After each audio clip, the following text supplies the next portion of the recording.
할렐루야. 로마서 14장 말씀으로 복음 22번째 말씀을 함께 나누도록 하겠습니다. 어제부터 날씨가 또 갑자기 추워졌습니다. 곰곰이 생각하니까 여기서 한참 추울 때 이 추위를 몰고 캐나다에 가서, 캐나다도 그때가 제일 추웠다 그러더라고요. 폭설도 내리고 뭐 영하 20도, 그리고 다시 오니까 여기 또 추워졌어요. 추위를 몰고 다니는가 싶습니다. 그럼에도 불구하고 토론토에 잘 다녀왔는데요, 토론토에 있는 성도들은 추위와 관계없이 얼마나 뜨겁게 믿음 생활하는지 그 불을 가지고 오고 싶었습니다. 이제부터는 추위가 아니라 이제 불이 시작될 줄 믿습니다. 제가 추위도 몰고 다니지만 불도 좀 몰고 다닙니다. 그래서 식어지지 않도록 불이 되고자 하고요. 거기 십자가교회 예배 드리는 동안 보니까 예배당이 실내 공사 중인데 5개월째 공사 중이에요. 거기 절차가 좀 복잡하더라고요. 퍼미션도 내야 되고 화장실도 이제 장애인 화장실도 있어야 되고 하니까 계속 공사가 길어지는데, 바닥 공사는 천정이 다 돼야 되니까 천정도 오픈돼 있고 여기저기에 아시바가 있고 바닥에는 못도 있고, 그렇게 많은 것들이 불편함에도 불구하고 그런 어수선한 중에도 목사님과 성도들의 염려는요, 기도가 끊어지는 걸 염려하지 공사가 늦어지는 건 염려하지 않더라고요. 공사가 얼마나 늦어지는 것은 괜찮은데 기도가 끊어지는 것이 우려가 되어서, 그 공사하는 중에도 그냥 이 바닥, 시멘트 바닥이죠. 시멘트 바닥에 청년들이 무릎을 꿇고 기도하고, 또 이쪽 공사하면 저쪽에 방에 가서 청년들이 기도하는데 그 소리가 그냥 여간 뜨겁지 않더라고요. 그래서 그 부러움은 또 제가 못 견디잖아요. 저게 중요하구나, 저게 중요하구나. 우리에게는 땅이 필요한 게 아니고 공간이 필요한 게 아니고 기도가 필요하구나. 그래서 기도해야 되겠다는 생각을 했고요. 그렇게 막 간절하게 기도하다가 갑자기 청년들이 없어졌는데 어디 갔느냐 했더니 저기 길거리에 나가서 노방전도를 하더라고요. 거기 영하 20도잖아요. 제가 따라 나가겠다고 하니까 다 저를 걱정하는 거예요. 그래서 저는 또 괜찮죠. 만반의 준비를 해서 갔거든요. 핫팩을 하나, 둘, 셋, 네 개 붙이고 갔는데 그런데도 춥더라고요. 그런데 그 청년들이 그 맨손으로 기타를 치고 가혼을 두들기면서, 자매가 기타를 치고 그 노방에서 찬양을 하고 복음을 전하는데, 이 청년들이 자기 복음을 전해요. 내가 예수님을 만났다, 여러분 예수님 믿으셔야 돼, 영어로. 거기 제가 이렇게 들어보니까 자기 간증을 해요. 내가 폰에 빠져 있었다, 내가 포르노그래피에 빠져 있었다, 그래서 내가 예수님을 만났다, 우리 회개하고 예수님 앞으로 나아가자, 천국 가자, 이렇게 복음 전하고 지나가는 사람에게 하이파이브도 하고 또 이렇게 주먹으로 이렇게 인사도 하고, 또 어떤 사람은 서서 전도지 주면서 어깨에 손을 얹고 기도하는데, 제가 여러분 그 이민사회에서 유학생들이나 1.5세가 사는 게 여기보다 결코 녹록하지가 않습니다. 그런데도 불구하고 젊은이들이 헌신하는 걸 보면서요, 여기 청년들 다 죽었어요. 우리 안에 그저 그냥 경기가 어렵고 경제적으로 어렵고 일자리가 없고 이런 것들이 문제가 아니라는 걸 알았어요. 예수가 없는 게 문제죠. 예수님을 깊이 만나지 못한 게 문제지 먹고 사는 게 문제가 아니더라라는 것을 그들 보면서 느끼게 된 겁니다. 이 은혜로운 광경을 봤으니까 제 마음이 어떻겠습니까? 뜨거워지고 또 배우고 싶고 우리도 하고 싶어진다라는 생각을 하게 되는 것이죠. 그리고 예배 전에도 와서 막 뜨겁게 기도하는데 이제 교회가 새로워지는 것을 우리가 보게 되었습니다. 이거 보여주려고 하나님께서 저를 거기 보냈던 것이 아닌가 생각을 하고요. 그리고 이 토요일 전도하는 전도팀이 자기 교회 전도만 하는 게 아니고 다른 지역에 가서, 그 다른 로컬에 가서 개척교회 앞에서 그 교회 전도지를 가지고 그 교회를 위해서 전도하는데, 그게 다 젊은이들이라는 거죠. 어른들도 있었지만 대부분 젊은이들이었다는 걸 보면서 우리가 올해는 청년들과 우리 젊은 세대에 더 에너지를 더 썼으면 좋겠다 생각을 해보았고, 저도 이제 중년이 넘어가니까 어느덧 중년이 되어서 책상에 앉아서 교역자 회의를 하고 입으로 복음을 전하는 그런 일들을 할 수 있는 이제 위치가 되지 않습니까? 그런데 그런 저에게 너 아직 멀었다, 길거리로 나가라. 그래서 제가 와서 계속 뭐 했느냐, 또 푸드트럭을 알아보고 있지 않습니까?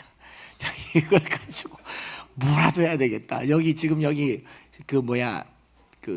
토스트기도 있고 붕어빵 기계도 있는데 매번 끌고 나가느니 이걸 트럭에다 얹으면 딱 좋겠다. 그 생각이 들잖아요. 교회는 이동성이 있어야 되잖아요. 뭐 땅 사건지 뭐건지 간에 복음은 전해야 되니까 계속 그걸 쳐다보고 있습니다. 여러분 마음에 감동이 있으시기를 바랍니다.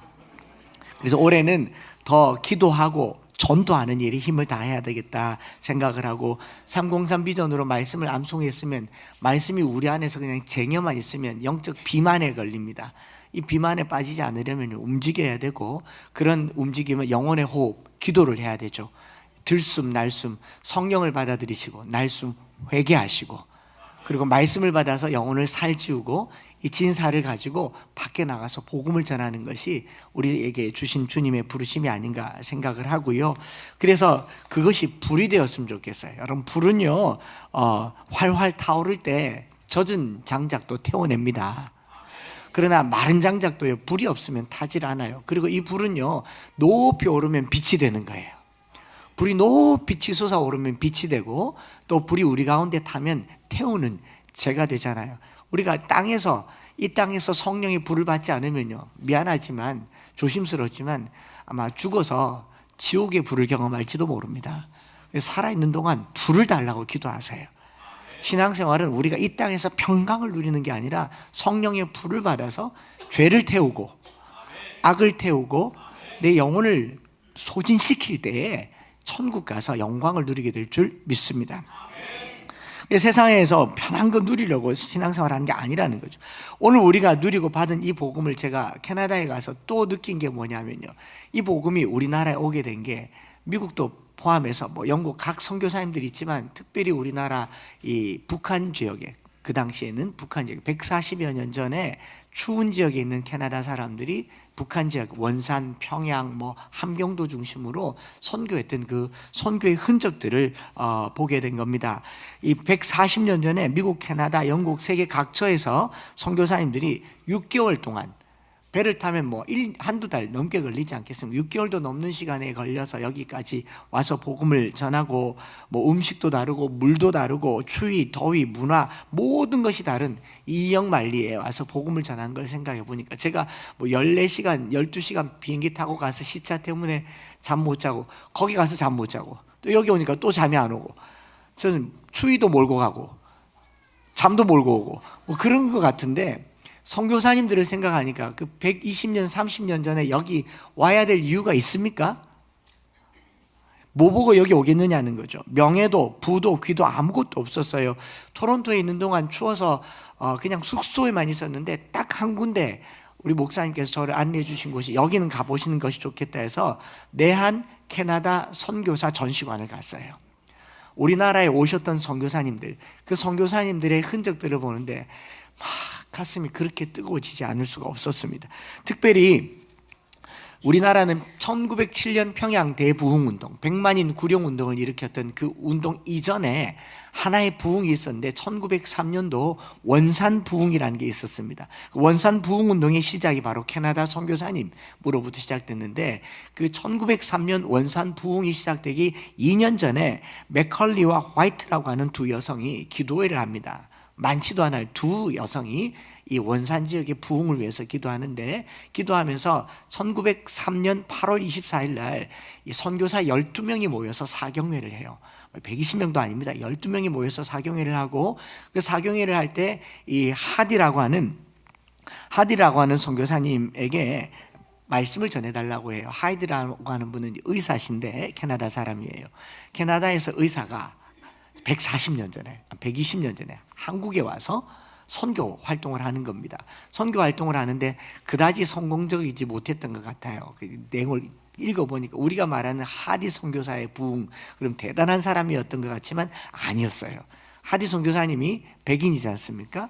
나름 백인 우월주의, 인종차별이 있어서 여기 와서 한국 사람들, 조선 사람들 보니까 더럽고 냄새나고 병 걸리만 하고 뭐 무질서하고 뭐 그런 사람들이니까 그냥 퉁명스럽게 자기는 예수님이 좋아서 왔지 조선 사람이 좋아서 온 건 아닌 거죠. 그렇게 선교를 하다가 그다지 성공적이지 못하니까 자기는 이제 캐나다로 다시 돌아가야 되겠다고 할 그 즈음에 맥컬리와 화이트라고 하는 여성의 기도로, 사실은 이제 맥컬리라고 하는 여성이 하디 선교사님을 좀 연모했었나 봐요. 결국 이 사랑은 이루어지지 않았고 열심히 기도를 했죠. 기도를 하는 중에 하디라고 하는 이 냉랭하고 차가운 사람이 이 1903년 8월 24일 날 자기가 설교할 시간이 되어서 설교를 하는데, 기도에 대한 주제로 설교를 하는데 문득 이 가난하고 병들고 몹쓸 사람에게 복음을 전하는 이 사람들이 아니라 자기야말로 참으로 병자였고 자기야말로 참으로 이 차별받아야 마땅할 몹쓸 사람이라는 것을 깨닫게 되어서 그 자리에서 회개하고 통회하고 자복을 합니다. 그 회개하는 순간 성령님께서 역사하셔서 12명의 선교사님으로부터 시작해서 불이 떨어진 거죠. 그 불이 계속 이어져서 1907년 평양 장대현 교회 부흥운동으로 이어지게 되고 100만인 구령운동으로 오늘의 한국교회에 어떻게 보면 부흥의 시작이 되었다라는 것을 보게 된 겁니다.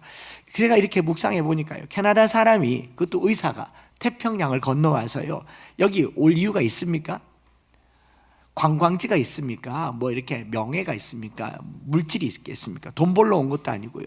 예수 그리스도, 그가 만난 예수 그리스도의 복음이 가진 생명력과 운동력이 그 사람을 이곳에 오게 한 것 아니겠습니까? 오늘 우리가 예수를 만났다라고 하는 것은요, 여기서 편안하게 좋은 시설 가운데 좋은 말씀 듣고 그냥 신앙에 적이나 올리고 천국 갈 기회를 찾는 것이 아니라는 것을 그 선교사님들 보면서 알게 된 거죠. 저 역시도 그랬고요. 누가 저기 아프리카에 복음 전하러 간다면 저는 뭐라고 말했냐면, 굳이 거기 가냐고, 그 근처에 영국에게 맡겨라. 제가 그랬어요. 또 저기 뭐 남미에 갔는데, 여기서 남미까지 가려면 30시간 40시간 비행기를 타야 되는데 굳이 네가 갈 필요가 뭐 있냐, 미국에게 맡겨라. 우리는 동남아시아 정도로 충분하다. 제가 그랬다고요. 그런데 캐나다에 가서 보니까 그 사람들이 120년 전에 비행기가 있습니까? 뭐가 있습니까? 굳이 여기 와야 될 이유가 뭘까? 그것은 바로 복음이 가진 생명력과 복음이 가진 영향력과 하나님이 우리를 사랑하셔서 하늘 보좌를 버리셨잖아요. 하늘에서 땅에 오는 그 거리를 비유게 한다면 캐나다에서 한국 오는 건 먼 거리도 아니었다라는 것을 보게 된 거죠. 그러면서 그 벽에 붙어 있는 뭐 여러 사진과 전시관에 붙어 있는 것 중에 루터 영이라고 하는 선교사님이 자녀들에게 습관처럼 했던 말이 눈에 들어왔어요. 자식들에게 이렇게 말했답니다. 천국에 가거든, 너희가 만약 천국에 오거든 한국인 가운데서 나를 찾아라. 이게 말이 안 되는 얘기잖아요. 사진으로 제가 찍어 왔어요. 거기 천국에 오거든 한국인 중에서 나를 찾아라. 나는 그 속에 있겠다는 거예요. 이게 선교자의 마음이라는 걸 봤죠. 그래서 문득 머릿속에 뭐 때문에 이곳까지? 라는 생각을 하게 됐고요. 그 사랑을 경험해 보지 않으면 복음이 전해질 수 없다라는 것을 또 알게 된 거죠. 그런가 하면 우리가 잘 아는 조선회상이라고 하는 책의 제목의 주인공인 닥터 홀, 그 어머니가 로제타 홀이죠. 한 가정이, 우리나라 양화진 묘역에 가면 그 온 가족이 여기에 무덤이 있어요. 죽으면 조선 땅에 묻어달라고 해서 온 가족이 여기 있는, 뭐 이걸 말하자면 오늘 종일 설교에도 부족할 이제 로제타 홀, 우리나라의 이화 여성병원부터 시작해서 그 뭐 시각장애인 또 뭐 모든 병원에 시작이 되었던 이 로제타 셔우드 홀 선교사님이 우리나라 최초로 결핵 퇴치 운동을 하기도 하고, 뭐 결핵 크리스마스 실 아시죠? 우표, 그거 최초로 만들어서 보급하면서 이렇게 결핵을 퇴치하려고 했던 그 로제타 홀 여성이 남긴 말이 거기 또 있는 거예요. 이렇게 기록되어 있더라고요. 하나님이 자신의 아들을 사랑하신 것처럼 이 조선 사람들도 사랑하고 계신다는 것에 생각이 미치자 만나는 사람마다 잡고 이 좋은 소식을 말하고 싶은 욕망에 불타게 된다. 다시 읽어볼까? 화면으로 보시면 이렇게 적혀 있습니다. 여기 보면 하나님이 자신의 아들을 사랑하신 것처럼 이 조선 사람들도 사랑하고 계신다는 것에 생각이 미치자 만나는 사람마다 잡고 이 좋은 소식이 뭡니까? 복음이잖아요. 복음. 이 좋은 소식을 말하고 싶은 욕망에 불타게 된다. 여러분, 오늘까지 우리가 22번째 복음이라고 하는 주제로 말씀을 듣고 있는데, 로마서가 이제 끝나가잖아요. 사도 바울의 로마서가 끝나가는데, 이 바울이 말한 로마서 전체를 통해서요, 바울은 복음이 생명이고 능력이고 열정이고 운동력이라는 것을 말하는 것이지, 교리 그리고 신학, 뭐 구원의 방법, 믿음으로 말미암는 의, 이신칭의 이런 것과 전혀 관계없다는 것을 알게 된다라는 겁니다. 바울은 로마서 1장부터 16장까지 로마서를 기록하면서 우리에게 어떻게 사람이 구원을 얻는가에 대한 교리를 말하는 게 아니에요. 이것을 통해서 우리가 신학을 구성하려고 하는 게 아니라 그 마음속에 불타오르는 불을 말하고 있는 거예요. 그게 복음의 빚진 자로 산다는 겁니다. 로마서 1장부터 로마로 가서 복음을 전하려고 했고, 복음의 빚진 자의 삶을 살려고 하는 것이지 종교생활이나 포교 활동을 하려고 쓴 책이 아니라는 거예요. 그래서 로마서 1장 14절에 바울은 진작에 말했죠. 헬라인이나 야만인이나 지혜 있는 자나 어리석은 자에게 다 내가 빚진 자라. 그러므로 나는 할 수 있는 대로 로마에 있는 너희에게도 복음 전하기를 원하노라. 바울은 복음을 설명하려고 하는 게 아니에요. 복음을 전하려고 했어요. 오늘 저와 여러분들이 여기서 로마서의 말씀을 듣고 알려고 하지 마시고 전하려고 하시기 바랍니다. 그것이 내게 있다면 그냥 앉아있지 마시고 누군가에게 가서 이 좋은 소식을 나누려고 하시기 바랍니다. 오늘 제가 여러분들에게 아프리카로 가자고 말하지 않아요. 않지 않습니까? 그러면 이 한 주간 동안 이 복음이 왜 내게만 있느냐?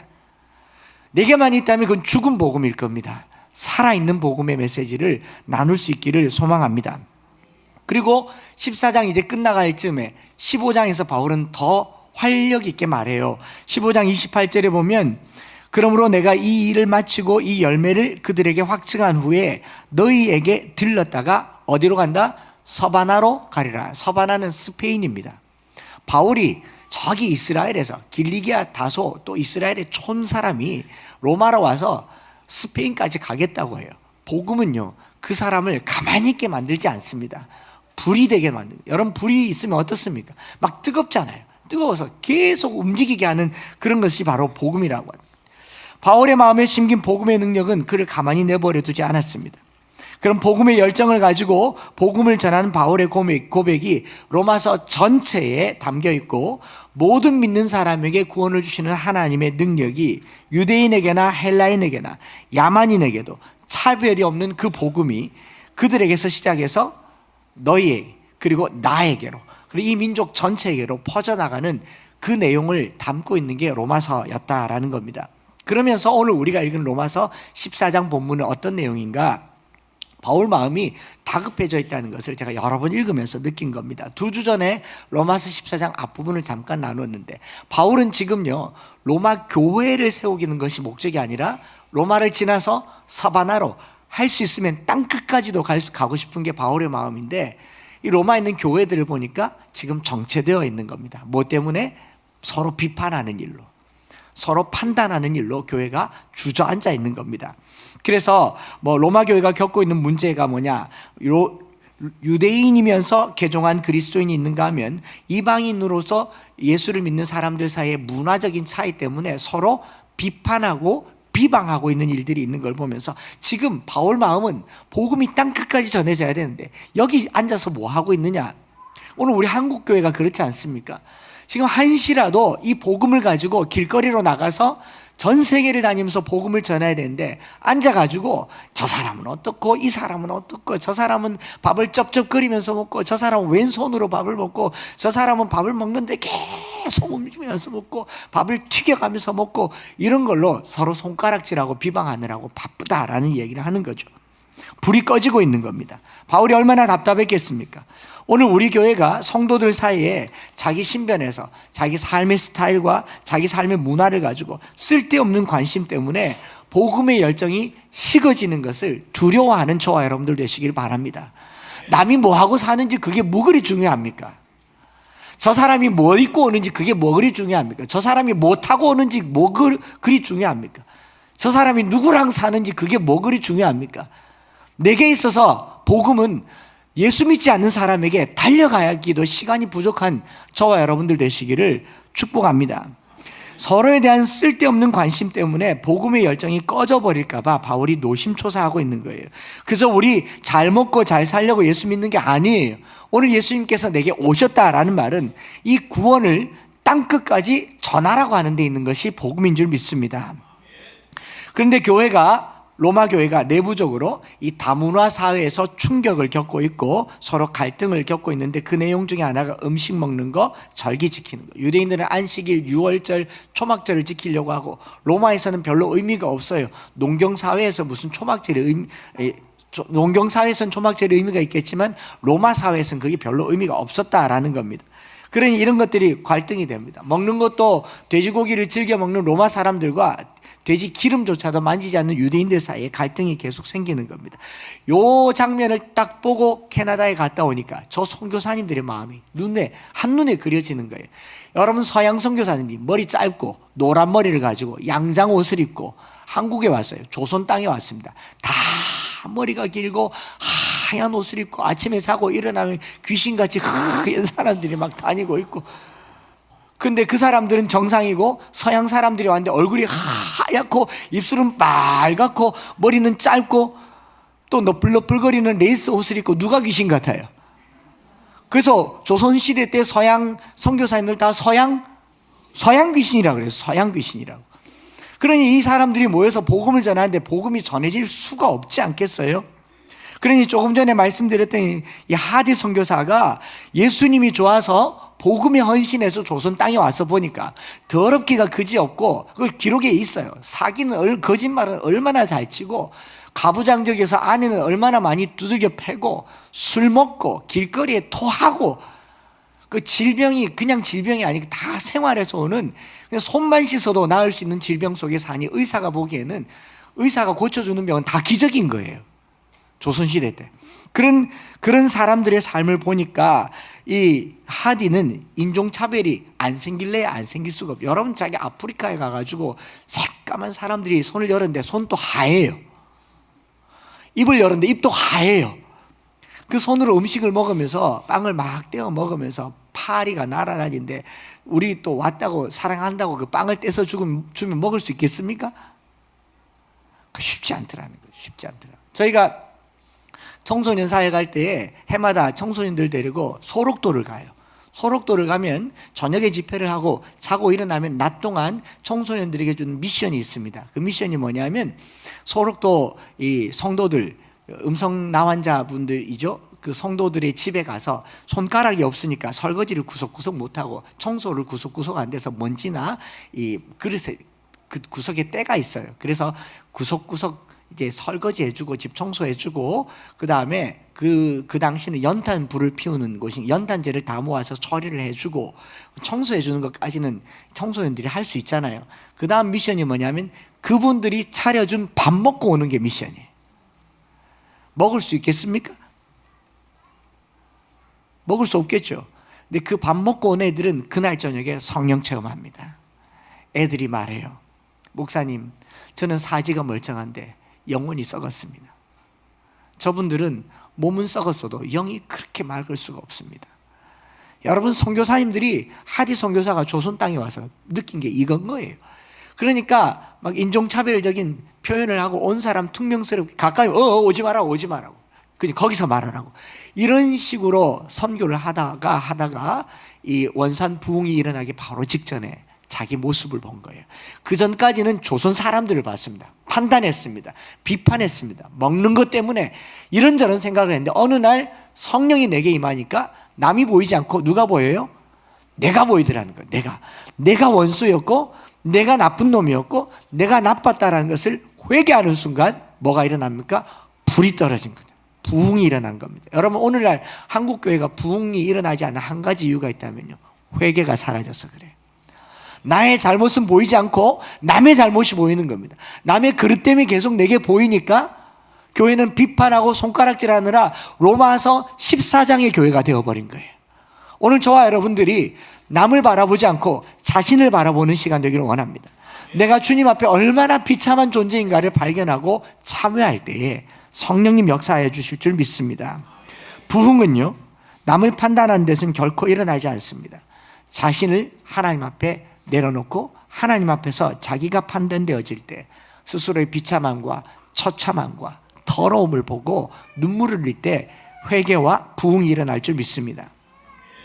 로마서 14장을 다 설명할 필요가 없겠더라고요. 여기 음식, 절기 서로 다름으로 인해 생기는 비판과 갈등은요, 이 가슴에 담긴 복음이 현실로 드러난 일에 있어서 누구라도 다 경험하게 됩니다. 여러분, 하나님은 우리를 사랑하셨어도요, 우리는 서로 사랑하기가 쉽지 않습니다. 하나님은 우리에게 1만 달란트를 탕감해 주셨어도 우리는 100데나리온 그거요, 받아내야 됩니다. 그리고 이렇게 말합니다. 저거 놔두면 또 딴 데 가서 그 짓 한다고. 그러지 않아요? 그 쉽지 않아요. 서로 다름은 당연히 판단으로 이어지기가 쉽습니다. 여러분, 사랑할 때는요, 다른 게 매력이에요. 소와, 말씀드렸지 않습니까? 소와 사자가 사랑에 빠졌어요.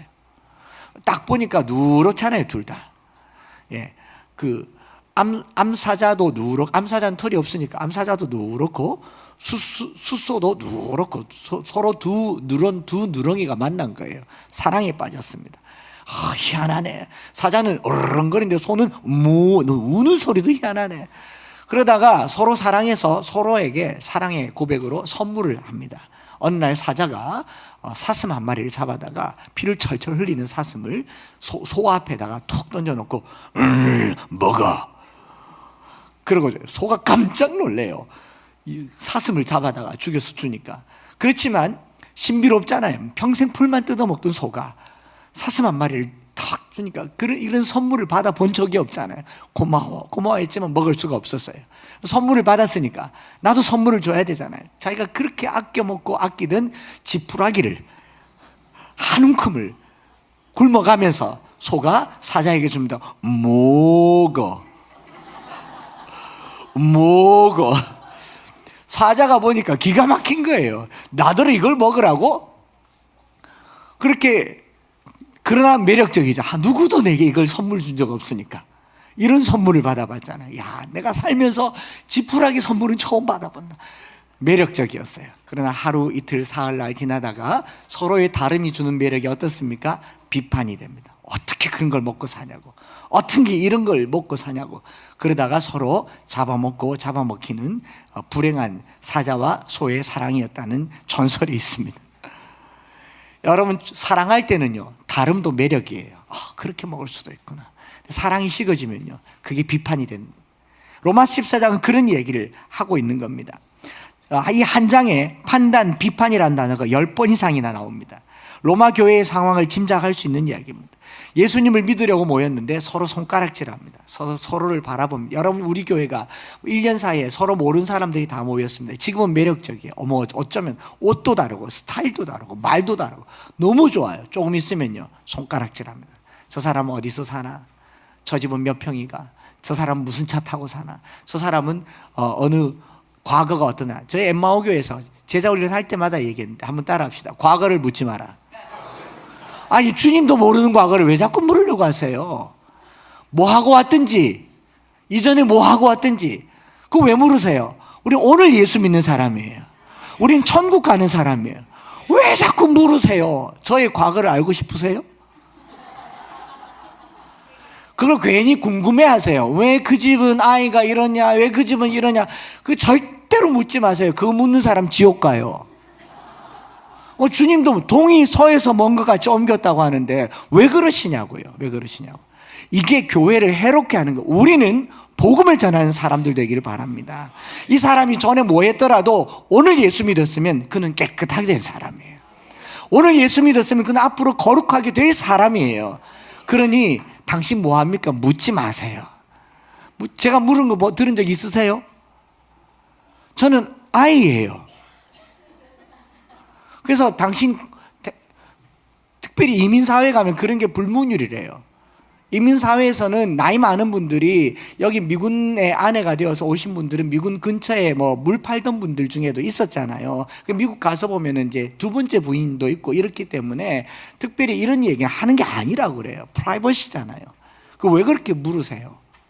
여러분들 보고 말하는 게 아니고 일반적으로 교회가 그러고 이렇게 말합니다. 관심이 있잖아요. 관심은 무슨 개풀. 주님께 관심 가지세요. 주님께. 왜 다른 사람이 먹고 마시고 사는데 관심을 가지냐고요. 그런 거 관심 갖지 마시고 사랑하세요. 그대로 사랑하세요. 그대로. 그랬던 겁니다. 여러분, 로마 교회가 어려운 것은 이단 사설 아니에요. 그리고 세속주의에 물든 것도 아니고요. 믿음의 다른 스타일 때문에 갈등이 생겼던 겁니다. 그리고 서로를 보호하고 방어해야 되는데 공격하는 모습인 거죠. 여러분, 사람들이 말할 때는요, 내가 하는 말이 다 옳은 거예요. 자신이 옳다고 여겨지는 거죠. 바울이 내린 결론이 그거예요. 지금 바울이 로마를 들러서 서바나로 가야 되는데 땅끝까지 복음을 전해야 되는데 자칫 잘못하다가 로마에 주저앉게 생겼다는 거예요.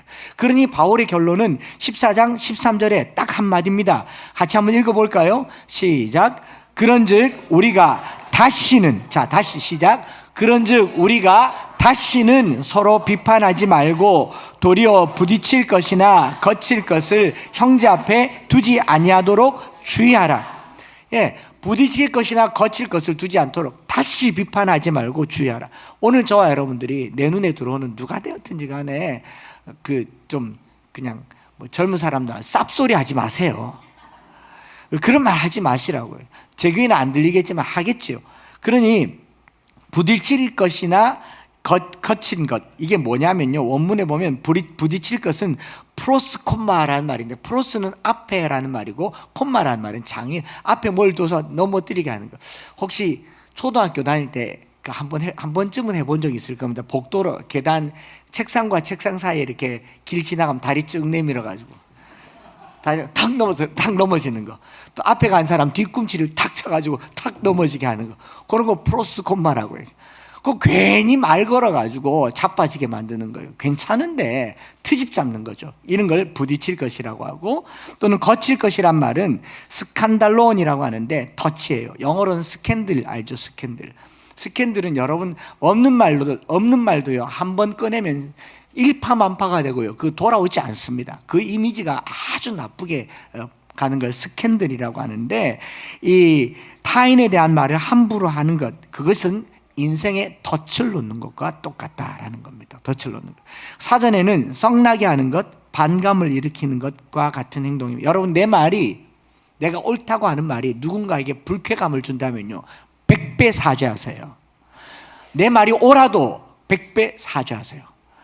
제가 예수님을 만나기 전에 초등학교 때 저희 반에 뚱뚱한 자매가 있었어요. 제가 걔 보고 뚱뚱하다 그랬어요. 저는 정직했어요. 제가 틀렸습니까? 제가 걔 보고 어머 너 날씬해 그랬겠어요? 저는 정직하게 말해서 너 뚱뚱해! 옳습니까? 틀렸습니까? 틀렸어요. 잘못했어요. 상대방을 불쾌하게 했잖아요. 사실이라도 상대방에게 유쾌하게 하지 않은 것은 회개하셔야 합니다.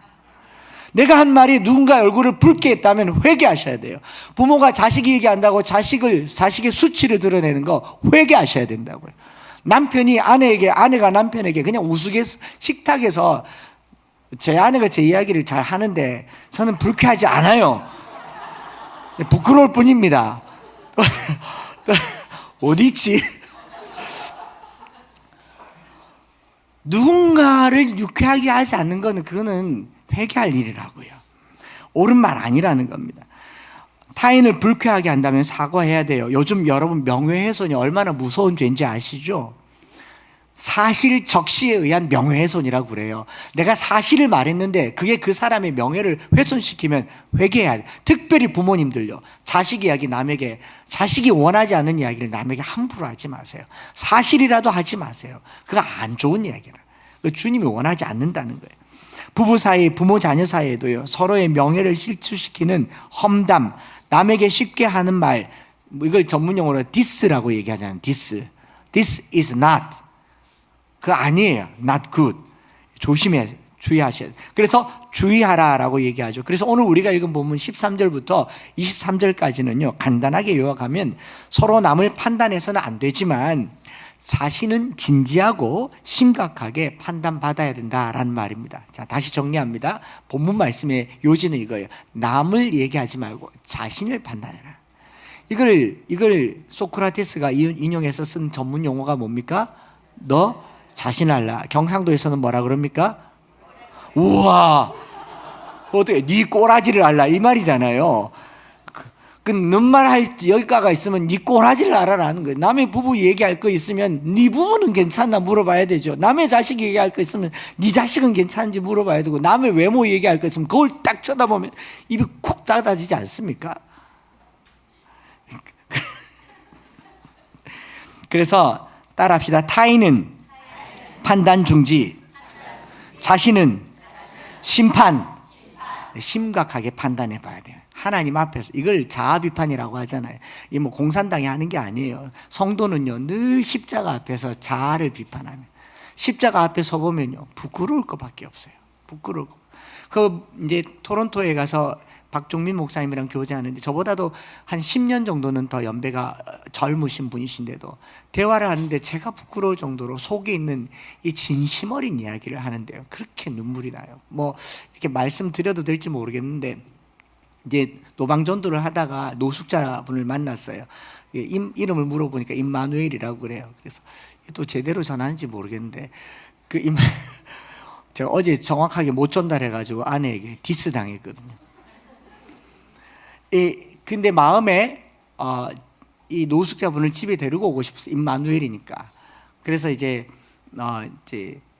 또 아내랑 같이 보면서 그 집에 와서 물었어요, 아내에게. 왜냐하면 결혼 전에 서로 대화한 내용이 있어요. 여보, 우리가 나이가 들어서 집에 노숙자분이라도 데리고 오려면 당신은 괜찮겠는가? 서로 뭐 이런 합의를 하고 결혼을 했다고 그러더라고요. 참 그것도 귀한데, 그런 고백도 귀한데, 내 목사님이 그 노숙자분을 지나가면서 그 말을 못 꺼낸 게 미안했어요.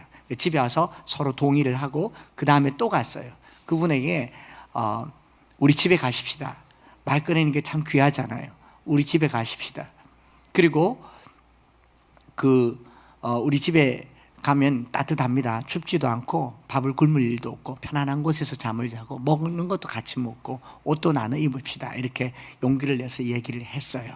얘기를 했는데 그분이 싫다고, 노숙자가 집에 들어가는 거 잘 안 하잖아요. 싫다 그러고 그냥 갔는데, 얼마나 귀해요. 근데 그 목사님 자기 속에 있는 고백을 하더라고요. 목사님, 그런데요, 제가 그분이 싫다고 하는데 제 속에서 다행이다 소리가 나오더라.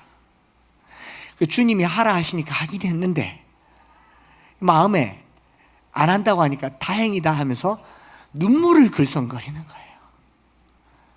그 집으로 안 데려갔는데 아내도 그 마음이 있었다는 거예요. 이걸 가지고 회개를 하는 거예요. 여러분, 노숙자의 상태를 보는 게 아닙니다. 지금 누구를 보고 있어요? 나를 보고 있는 거예요. 복음은요, 여러 상황 속에서 자기를 비춰보는 겁니다. 오늘 한국교회가 힘을 잃은 것은요, 수도 없이 많이 남을 쳐다보고 있잖아요. 정치인을 쳐다보고 정당을 쳐다보고 이 교회를 쳐다보고 뭐 은퇴하신 목사님, 원로 목사님이 뭐 퇴직금 그런 거 쳐다보지만, 여러분들은 그러면 뭐 퇴직할 때 돈 덜 받고 나올 자신 있습니까? 나를 보라는 거예요. 나를 보라. 그게 참 제게 부끄러움이 되었던 그런 생각을 하게 되었던 거죠. 그래서 여러분, 정리를 해보면요, 로마서 14장 1절부터 12절은 타인에 대한 판단을 그만두고 하나님을 위해서 살아라 라고 얘기를 하고 있는가 하면, 13절부터 23절은요 타인에게 향했던 시선을 자기에게 돌려서 자신의 믿음을 헤아리고 점검해 보아야 된다. 그래서 특별히 22절에 보면 이런 표현이 있죠. 내게 있는 믿음을 하나님 앞에서 스스로 가지고 있으라. 자기가 옳다 하는 바로 자기를 정죄하지 아니하는 자는 복이 있도다라고 얘기를 해요. 우리가 이 말을 그냥 오해했는 게, 자기가 옳다 하는 바로 자기를 정죄하지 않는 자는 복이 있도다라는 말은, 내가 옳으면 됐지, 나는 내가 떳떳하면 괜찮아, 제사 음식 먹는 거, 술 마시는 거, 뭐 내가 하는 거, 나는 나야, 내 식으로 살면 돼, 이렇게 오해할 수가 있는데, 그건 성경을 잘못 해석하는 거였더라라는 거죠. 조금 더 살펴보니까 자기가 옳다 하는 바라는 말을 이 사전에 찾아보니까 헬라어로 도키마조라고 말하더라고요. 도키마조. 번역하면요, 연단하여 낫게 하다, 테스트한다, 분별한다 라는 말인데, 이 본문이 쓰여진 다른 구절을 보면 이해가 잘 돼요. 로마서 12장 2절에 하나님의 선하시고 기뻐하시고 온전하신 뜻이 무엇인지 분별하도록 하라. 자기가 옳다가 하는 말을 뭐하라? 분별하라 라는 말이에요. 자기가 옳다고 하는 바를 분별하라. 또 고린도전서 11장 28절에 읽어볼까요? 시작. 그 후에야 이 떡을 먹고 마실지니. 살피라라고 얘기해서 자기를 살피라. 자기가 옳다 하는 바라는 말은 뭐냐면 자기를 살펴라. 고린도후서 13장 5절에는 시작. 너희는 믿음 안에 있는가? 너희 자신을 시험하고 확증하라. 자신을 확증하라. 누구를요? 내 자신을. 남 이야기가 아니라 다 내. 이 도키마조란 말은 남 이야기하는 게 아니라 자기를 이야기하라. 에베소서 5장 10절 시작. 주를 기쁘시게 할 것이 무엇인가 시험하여 보라. 누구를? 나를 시험하여. 신앙은 전부가 나를 바라보라는 거지 남을 판단하라는 얘기가 아니더라라는 거죠. 그리고 22절 그 앞부분에는 뭐라고 되어 있습니까? 내게 있는 믿음을 하나님 앞에서 스스로 가지고 있으라. 누구 앞에서요? 하나님 앞. 코람데오죠. 코람데오. 성도들은 하나님 앞에서 자기를 판단해 보고 나면요, 다른 사람들을 말할 자격도 없다라는 것이죠. 어느 편에서 말씀을 전하지 않고 오직 하나님 앞에서 스스로 가진 믿음을 가지고 스스로 판단해 보라라고 하는 거죠. 여러분, 하나님이 오케이 하십니까? 매일매일 하나님이 너는 괜찮다, 하나님이 오케이 할 때 그때서야 우리는 비로소 자격을 얻는다라는 겁니다. 이것이 하나님 나라에 관한 이야기인 거죠. 먹고 마시는 것에 대한 얘기가 아니었습니다. 성령 안에서 의와 평강과 희락을 추구하는 가장 중요한 방법은 타인을 향한 판단은 그치고 자신을 시험하여 확증하라. 우리가 누군가를 보면, 이거 우리 옛말에는 타산지석이라고 얘기하잖아요. 다른 사람을 보면 얼른 집으로 돌아가서 나를 돌아봐야 돼요. 저 사람이 어떻다가 아니라 나는 괜찮은가를 돌아봐야 되죠. 그렇지 않습니까? 그런데 꼭 하는, 내가 뭐 어때서 이만히 했으면 됐지. 주님 앞에서 말하세요.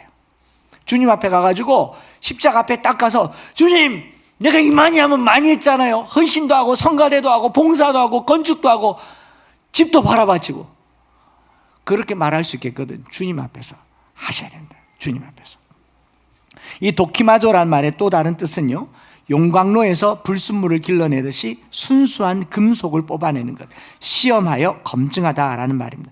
우리 뜨거운 불 받으셔서 주님 앞에서 나를 검증하여서 거룩하고 진실한 하나님의 자녀로 사시기를 축복합니다. 내 안에 선한 것이 하나도 없어서 괴로워하는 것, 그것이 타인을 소중하게 여기는 방법입니다.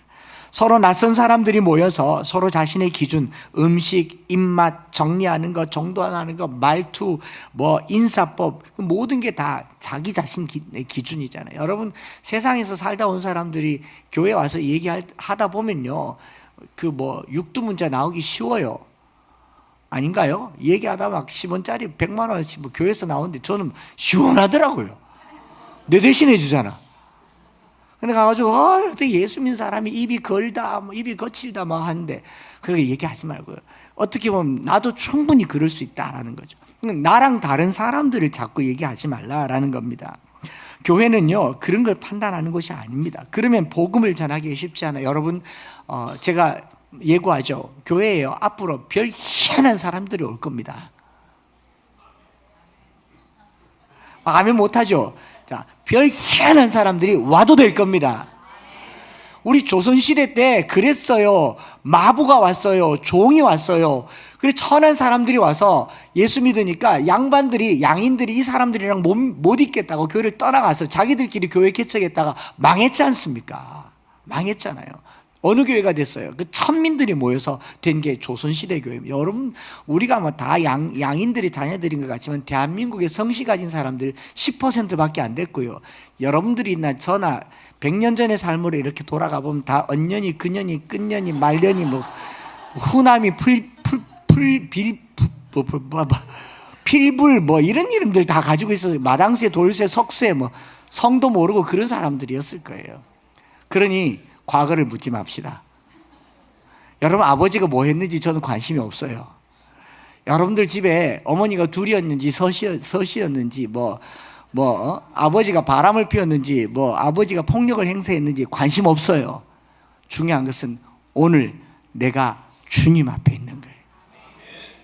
그래서 결론입니다. 사도 바울은 이걸 로마서 14장 18절과 19절에 이렇게 말합니다. 같이 한번 읽어보십시다. 시작.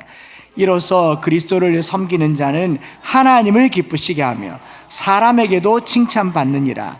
그러므로 우리가 화평의 일과 서로 덕을 세우는 일을 힘쓰나니, 하나님을 기쁘시게 하며 사람에게도 칭찬받는다. 이 두 구절을 유진 피터슨 목사님이 메시지 바이블에 이렇게 번역합니다. 같이 한번 더 읽어보십시다. 주보 안쪽에도 있어요. 시작. 여러분이 할 일은, 다시요, 여러분들이 할 일은 일편단심으로 그리스도를 섬기는 것입니다. 다만 그 일을 하십시오. 그러면 여러분은 일석이조의 효과를 얻을 것입니다. 여러분은 여러분 위에 계신 하나님을 기쁘시게 해드리면서 여러분 주변 사람들에게도 여러분의 값어치를 증명해 보일 수 있게 됩니다. 그러므로 우리는 서로에게 사이좋게 지내는 일에 힘을 다하고 뜻을 모아야 합니다. 격려의 말로 서로 도와주십시오. 흠을 잡아 풀이 죽게 만들지 마십시오. 오늘 하루 서로 저 사람 만나면 기분이 참 좋아지는 그 사람이 바로 여러분들 되시길 바랍니다. 왠지 저 사람이랑 있으면 내 과거가 덮어지는 것 같고 내 미래가 열리는 것 같고 천국길이 열리는 것 같은 우리 엠마오교회 모든 성도들 되시기를 축복합니다. 그러면서 제 마음에 고백되는 찬양이 바로 이 찬양이었어요. 제가 어제도 찬양하면서 오늘은 안 그럴 줄 알았는데 한 소절도 이 가사를 풀어갈 수가 없었어요. 낮의 내처럼 밤의 날처럼 그렇게는 살 수 없을까? 그렇게는 살 수 없을까? 여러분, 수많은 선교사님들이요, 배를 타고 오면서 배에서 죽었어요. 육지에 내려서 죽었어요. 풍토병에 죽었고요. 자식들이 죽었어요. 그렇게 죽어가면서까지 여기 와야 될 이유가 뭐였겠습니까? 여기 왔는데도 음식이 다르고 물이 다르고 풍토가 달라서 차별하고 편견을 가졌던 그 하디 선교사님이 자기 스스로가 하나님 앞에서 남을 판단하다가 자기 모습을 보게 되었어요. 그리고 회개합니다. 그 회개가 부흥의 시작이 되었어요. 오늘 우리가 남을 바라보는 모든 시선을 끊고 우리 영혼의 거울 되시는 주님 바라보시고 십자가 바라보시고 나는 괜찮은가? 나는 괜찮은가? 어제 한 분이 그렇게 말하더라고요. 남의 집 청소해 주려고 봤더니 내 집 더러운 걸 이제 알았다. 이거 명언이잖아요. 오늘 우리가 사회를 고치려고 국가를 고치려고 길거리에 나가서 이런 거 저런 거 해봤는데 가장 더러운 게 내 영혼이더라고요. 가장 구질구질한 게 내 영혼이더라고요. 여러분, 이 시간 기도할 때요, 이게 내 신앙 고백 되었으면 좋겠어요. 낮의 내처럼 밤의 달처럼 그렇게 살 수 없을까? 욕심도 없이 어두운 세상 비추어 온전히 남을 위해 살듯이 나의 일생에 꿈이 있다면 이 땅의 빛과 소금 되어서 가난한 영혼, 지친 영혼을 주님께로 인도하고 싶은데 나의 욕심이, 나의 못난 자아가 언제나 커다란 짐 되어 나를 짓눌러 마음을 공고케 하니 주 예수여 나를 도와주소서. 그렇게 기도하는 시간 되기를 바랍니다.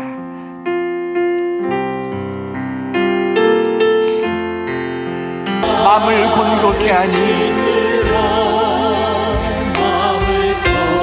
예수여 나를 도와주소서. 예수여 나를 도와주소서.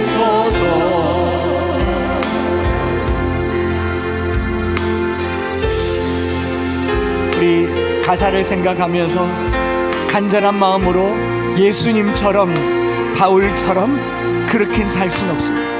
남을 위하여 자신의 온몸을 버리셨던 것처럼 주님의 사랑은 베푸는 사랑, 값없이 거저주는 사랑입니다. 남을 판단하지 말고요, 나를 바라보십시오.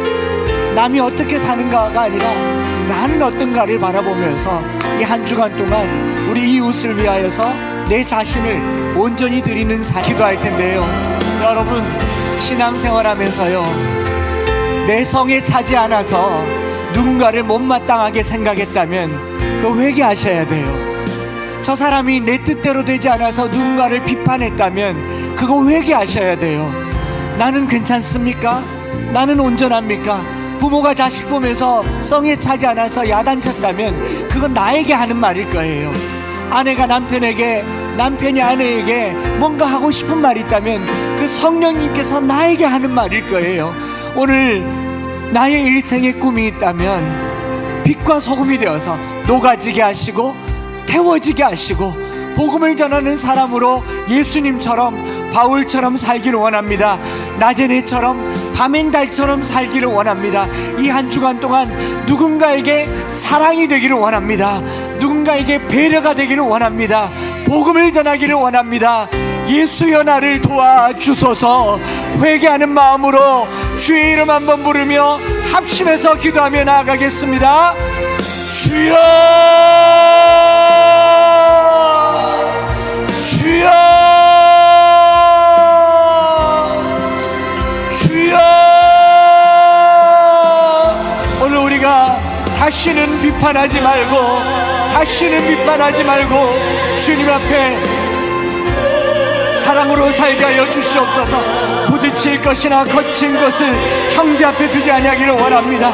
하나님 아버지, 우리가 참으로 속되고, 우리가 참으로 주님 앞에 부정하고, 우리가 참으로 주님 앞에 부족한데 누구를 판단하며, 누구를 생각하며, 누구를 미워하였겠습니까? 회개하며 참여하는 마음으로 서로를 지켜주고 서로를 돌봐주는 우리의 공동체가 되게 하여 주시옵소서. 주님, 우리를 용서하여 주시옵소서. 욕심도 없이 얻은 세상 비춰 온전히 남을 위해 살기를 원합니다. 하나님, 내 욕심이 나의 못난 자아가 커다란 짐이 되었습니다. 주여, 용서하여 주시옵소서. 주여, 나의 판단을 멈추고 사랑하게 하여 주시고 하나님을 기쁘시게 하며 하나님의 기쁨이 되며 열심을 품고 주를 섬기는 우리의 공동체가 되기를 원합니다. 하나님 앞에 믿음을 가지기를 원합니다. 하나님, 오늘 우리가 하나님의 사업을 하는 자로 우리가 불을 내려 주시옵소서. 우리에게 불을 다하여 주셔서 태워주시고 주님 참여하는 마음으로 오늘 우리 안에 부흥을 알아가여 주셔서 주님 앞에 살아갈 수 있는, 주님 이 꿈을 가지고 살 수 있도록 주여 역사여 주시옵소서. 오늘 우리 안에 나를 돌아보는 마음을 허락하여 주시옵소서. 십자가 앞에 나를 내려놓게 하여 주시옵소서. 가난한 자들에게, 병든 자들에게 주님 닮은 삶을 보여주는 이 한 주가 될 수 있도록 주여 역사여 주시옵소서. 주여 역사여 주시옵소서. 우리 사랑하는 성도 여러분, 한 번만 더 기도하기를 원하는데, 내일부터 시작되는 특세도 특세지만 정말 우리 안에 불이 임하기를 원한다면 참여하는 마음이 우선이어야 할 것입니다. 내게 옳은 것이 뭐 있습니까? 내가 뭐 잘났다고 나라를 비판이라도 하고 정부를 비판하고 나와 다른 정치적 성향을 비판하겠습니까? 나야말로 판단받아야 될 사람이며 나야말로 비판받아야 될 사람이며 술에 쪄들어 살아, 세상 재미에 쪄들어 살았는데 내가 옳은 것처럼 옳은 말하고 옳은 말을 좀 미안하지만 짓거리고 다녔는데, 우리 회개하십시다. 회개하십시다. 회개의 영을 다하여 주시옵소서. 이번 한 주간 동안 나를 참여하며 나의 잘못을 내려놓고 하디와 같이 하나님, 내가 잘못했습니다. 나를 용서하여 주시옵소서. 부모님 앞에, 아내 앞에, 자녀 앞에 회개하는 마음으로 살 수 있도록 그 영을 다하여 달라고 우리 한번 주의 이름 부르짖고 짧게 기도하며 나아가겠습니다. 주여, 주여, 주여. 오늘 내 안에 회개의 영을 다하여 주시옵소서. 하나님, 내가 잘못했습니다. 하나님, 내가 잘못했습니다. 주님, 내가 잘못했습니다.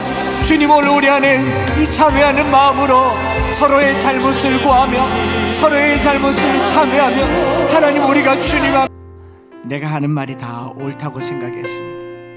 내가 하는 판단이 다 옳다고 생각했습니다. 주님 앞에 서보니 나야말로 가장 더럽고 나야말로 가장 가증하고 나야말로 가장 부족한 죄인이었던 것을 오늘 우리가 깨닫습니다. 하나님, 남을 향한 모든 시선과 말들을 접어놓고 다시는 판단하지 않기를 원합니다. 누구 앞에 부딪힐 것이나 거칠 것을 두지 않는 우리의 입술이 되게 하여 주시옵소서. 다른 사람이 뭘 하고 살든 어떻게 살든 우리는 주님 앞에 서게 하여 주시옵소서. 하나님, 남 쳐다보다가 내가 죽게 되었습니다. 남 비난하다가 내가 지옥 가게 되었습니다. 하나님, 내 영혼을 불쌍히 여겨 주시옵소서. 내 영혼을 정결하게 하여 주시옵소서. 내일부터 있을 특별 새벽 기도에 불을 내려 주시옵소서. 내 죄악을 태워 주시옵소서. 더러운 것을 태워 주시옵소서. 새롭게 하여 주셔서 오늘 우리가 원산에 부흥이 일어났던 것처럼 하디에게 주신 그 회개의 영으로 우리가 회개함으로 새로워지게 하여 주시옵소서. 하나님, 판단을 그치고 서로를 사랑하고 존중하며 화평의 일과 서로 덕을 세우는 우리 모든 성도들 다 되게 하여 주시옵소서. 구주 예수 그리스도의 크신 은혜와 아버지 하나님의 변함없으신 사랑하심과 성령 하나님 위로 교통 충만 역사하심이 하나님 앞에서 우리의 믿음을 판단하고 평가하고 시험하여서 온전케 되기를 소망하는 사랑하는 모든 성도들 머리 위에 이제로부터 영원토록 함께 있을지어다. 아멘.